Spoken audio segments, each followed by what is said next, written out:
हैं बीजेपी की। राजस्थान में कल भी मैंने कहा था कि बीजेपी का मंत्रिमंडल विस्तार होगा, भजनलाल मंत्रिमंडल का, और 3 या 4 मंत्री और बनाए जाएंगे। कुल 30 मंत्री बन सकते हैं कानूनन, 15% of total number of seats in assembly. तो 30 में से 25 मंत्री हैं, 5 सीट खाली है। इसमें अभी 3 या 4 मंत्री बन सकते हैं। 3 मंत्रियों में हम उम्मीद कर रहे हैं एक तो एलिवेशन होगा, एलिवेट किए जाएंगे जवाहर सिंह बेडम जो गुर्जर समाज से आते हैं, राज्य मंत्री, इनको खैर कैबिनेट मंत्री बनाया जाएगा। और इसलिए बनाया जाएगा, गुर्जर समाज ने जहां सचिन पायलट के लोग नहीं थे कांग्रेस के प्रत्याशी, वहां सब जगह बीजेपी को वोट दिया था। और अब वो चूंकि गहलोत सामने नहीं है, इसलिए वापस टर्न कर रहा है, यू टर्न ले रहा है गुर्जर समाज, ऐसी रिपोर्ट्स आ रही हैं।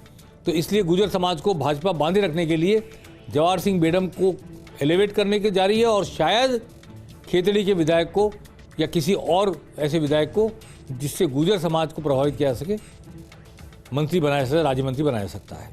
साथ में एक यादव मंत्री बनेगा, शायद बालकनाथ, क्योंकि बालकनाथ के इलाके में भूपेंद्र सिंह यादव के आने के बाद ये फीलिंग डेवलप हुई है कि सांसद से मात्र विधायक बनकर रह गए, मंत्री नहीं बनाए गए।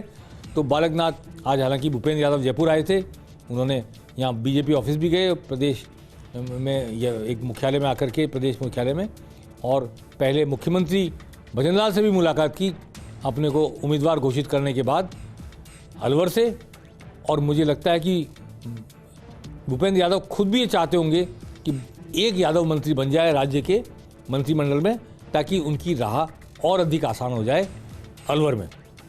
तो मैं समझता हूँ बालकनाथ को संभवतः इसका दायित्व मिलेगा मंत्रिपरिषद में आने का, ऐसे मेरे को उम्मीद है। एक यादव हो सकता है, एक किसी वैश्य को भी और बनाया जा सकता है मंत्री, और वो कौन सा ज्योग्राफिकल समीकरण है कि जहाँ से नहीं है मंत्री, वहाँ से किसी वैश्य को लिया जा सकता है। तो 3 मंत्री बनाए जा सकते हैं और एक को एलिवेट किया जा सकता है, ऐसी सूचना प्राप्त हुई है। और ये अगले 5 दिन में कभी हो जाएगा, क्योंकि 14 मार्च 13 मार्च कभी भी आचार संहिता लग सकती है। उससे पहले पहले मंत्रिमंडल का विस्तार होना है। राज्यपाल से मुख्यमंत्री भजनलाल भेंट कर चुके हैं और टाइम देने का आग्रह कर चुके हैं शपथ ग्रहण समारोह के लिए। किरोड़लाल मीणा ने जो प्रमाण दिए हैं वो कॉपी दिखा रहे थे, मुझे भी आश्चर्य, कॉपी उनके पास कहाँ से आई अगर वो हैं तो।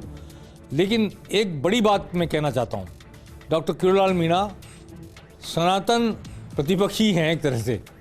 वो सत्ता में बैठे हैं, मंत्री हैं, लेकिन वो जनता की आवाज़ बनने का अपना जो दायित्व है उसे पूरा करने नहीं चूकते जरा भी। और वो आज भी एसओजी दफ्तर ये भूल करके, देखिए बड़ा मंत्री हो जाता, बड़ा अभिजात्य आता आदमी में, मैं मंत्री हूँ, लेकिन वो एक लेमैन की तरह, एक जनता के नेता की तरह एसओजी के दफ्तर में गए और जाकर प्रमाण पेश किए। जिन लोगों के लिए, जिनको न्याय दिलाने की जो उन्होंने मुहिम छेड़ी थी जब कांग्रेस सत्ता में थी उस समय, उस मुहिम को आगे ले जाने में वो इस बात को बाधा नहीं मानते कि वो कैबिनेट मंत्री हो गए, इसी सरकार के हिस्से हैं। बल्कि मैं देखता हूँ डॉक्टर किरोड़लाल मीणा अगर मिल जाए तो। डॉक्टर साहब, मैं आपका स्वागत करता हूँ पेनल्टी कॉर्नर में। डॉक्टर किरोड़लाल जी मीणा का मैं स्वागत करता हूँ पेनल्टी कॉर्नर में। डॉक्टर साहब मुझे सुन पा रहे हैं? अनिल लोढ़ा बोल रहा हूँ मैं। हाँ, मुझे सुन पा रहे हैं? अनिल लोढ़ा सुन रहा हूँ। लोढ़ा जी, हाँ डॉक्टर साहब ये बताइए कि आज आपने जो ये कॉपी दिखाई है, खाली दिखाई है कॉपी, वो क्या ओरिजिनल एग्जाम की कॉपी थी जिसमें नंबर भरपूर दे दिए, खाली कॉपी थी? एग्जाम की कॉपी थी। कॉपी में कॉपी चेक करने वाले प्रोफेसर ने लिखा था क्वेश्चन नॉट अटेंडेड NA। ऐसे 1 दर्जन क्वेश्चन थे जिस पे NA लिखा गया जी, और वही कॉपी उस प्रार्थी को दे दी गई जो उसने उस कॉपी को बाद में भर दिया जी। खाली कॉपी हमारे पास है, भरी हुई कॉपी हमारे पास है, NA हमारे पास लिखा हुआ है जी। और VK सिंह जी को जब मैंने पढ़ाया तो एक क्वेश्चन में 7 गलती थी, 10 में से 7 नंबर दे दिए जी। तो पूरा घोटाला गड़बड़ा है। जब एक मामला शिवा शर्मा का है, वो RTS से RS बन गया, 145 नंबर ले गया, टॉपर को 155 आए थे जी। और इस खाली कॉपी वाले को 145 नंबर वहाँ से RPSC से मिल गए, RS बन गया। ऐसे अनेकों मामले हैं। डॉक्टर साहब, ये जो आप प्रतिपक्ष में थे तब आपने ये मामला उठाया था, आज आप खुद सत्ता में बैठे हैं, खुद कैबिनेट मंत्री हैं, फिर भी उसी तरह जैसे विपक्ष में रह के आवाज़ उठाते थे उसी तरह उठा रहे हैं आवाज़। तो क्या ये जो एक कैबिनेट मंत्री होने का, सरकार का हिस्सा होने का जो इस परिस्थिति बन गई नई, ये आपको रोकती नहीं है ऐसा करने से? नहीं, ऐसा करने से बिल्कुल नहीं रोकती है। मेरी मोरल ड्यूटी बनती है कि विपक्ष में रहते हुए मैंने ये मुद्दे उठाए। और जो नरेश टॉपर था सब इंस्पेक्टर का, मैंने उसी समय बताया था कि ये डमी इसके जगह बैठा था। कौन बैठा था वो नाम बता दिया।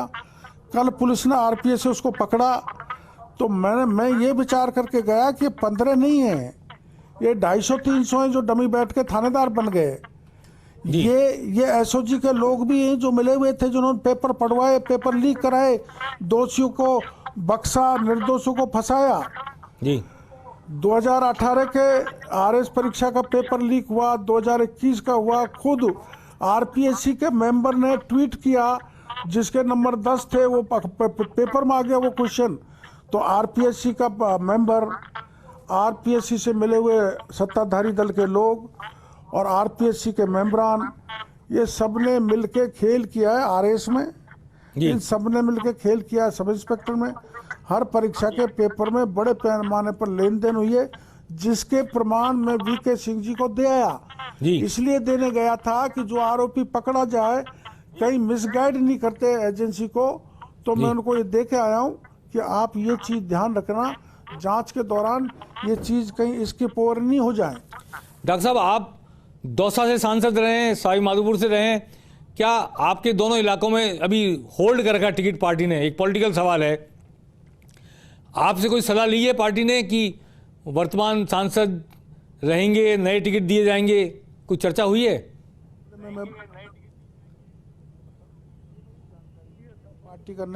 पार्टी ने 15 दे दिए, 10 और उचित समय पर। देखो, हमारी पार्टी सबसे पहले 195 टिकट दे दिए। कांग्रेस तो अभी विचार ही कर रही है, उनको तो उम्मीदवार ही नहीं मिल रहे।